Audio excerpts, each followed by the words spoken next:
About this LED module, I kind of knew it was going to need work, but upon closer inspection, it's trash. It's just not worth it, and even if I try to fix it, it may never work again. So I knew that this lens was broken and the housing was probably broken, but that wouldn't be a problem. I could just put a new lens on there. I have a new lens right here. I could just put a new lens on there and a new gasket, and Bob should be your auntie. But when I opened it up, probably see the signs of death already. These two PCB boards here, this is the countdown, this is the handman. I could probably end up just taking all of these LEDs off, throwing them away, because most of these legs are corroded. I do have more LEDs than I need to actually fix this, that are high powered. But at this point, what's the brains of this insert, basically it's going to be useless to fix this. I'll show you what I mean in a minute. And I was thinking of doing this, I just unsolder all these, throw these away, clean up the PCB board, reflow everything, and then put new LEDs in, and they should work again. And that would actually probably end up fixing these, and these would probably end up working again. But, when I went and looked at the brains, that's going to be useless. The brains are basically, I have a joke, the brains are brain dead. You can see a whole bunch of death in there. And, I could probably end up taking most of the components off of there, scrubbing everything down, cleaning it up again, inspecting components, replacing many things, and these might work again. But the main problem is some of the traces are coming off the PCB board, and that basically means I'm never going to use this thing again. It's useless. Another problem is components keep coming off the PCB board, because the legs are corroded. Like this capacitor, for example. This capacitor is very crucial to the operation. Actually, everything here is crucial to the operation, but this is one of the main components to the countdown. So, how one of these work is your white wires are shared common, sometimes blue or dark brown is your walking man, and then your red is your handman. Now, how this works is usually it's on don't walk, which is this, then it goes on to walk, then it goes back onto don't walk, and it flashes don't walk. Now, how this works basically is there's a specific amount of flashes every single cycle.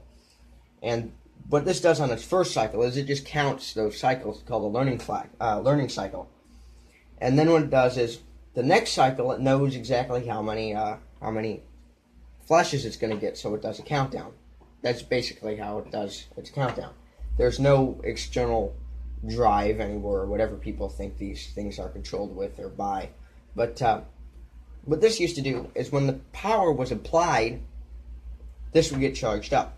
But then when the power was taken away, the LEDs, the numbers still stay on, and this basically powered those LEDs when the hand was off, because there's no power to the LED module when the hand's off. So that's basically what this does. This is just a short-term battery. But this is no longer on there. And that's trash. And, there's some other issues with this. So I think I've said enough, and this thing's trash, and unfortunately it's not savable. So I'm going to have to get a new LED module for that pedestrian head. This was involved in a crash, the same crash that the LED module was involved in. Anyway, what ended up happening with this is this side here got bent in a little bit, but none of it cracked. It just got bent in a bit. This side here, this actually, the aluminum kind of folded in, and this here all broke. So I don't know if you can still see the crack, but there's still a crack there. But what ended up happening was this was actually folded in, and there was a hole here. And when I first got it, I was like, I don't know if I'm going to save this head because there's a hole there. So I got it upstairs, and I realized, it's really not in that bad of a condition. I could probably just go outside and take a hammer and bend it back. Because what happened was this was bended in, and also up here, this was bended in.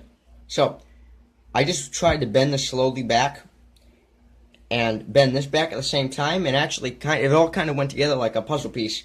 And this is fairly strong again. And by the time I end up sandblasting, repriming, and repainting this, I think that you'll never be able to see this crack unless I point it out to you. So I think this is perfectly fine. I'm not going to use any JB Weld on here. This is just fine.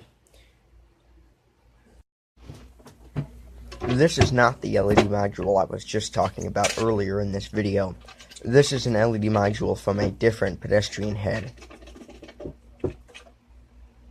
Also, something else I forgot to mention in this video was the original 8-crate visor that was on the door of this pedestrian head I will not reuse. It was so thin and flimsy, every time you touched it, a part of it would break off. I will not use an 8-crate visor on this pedestrian head, as I've seen some pedestrian heads in the real world that do not have them. I thought you might like to see the pedestrian head cycle, so here you go.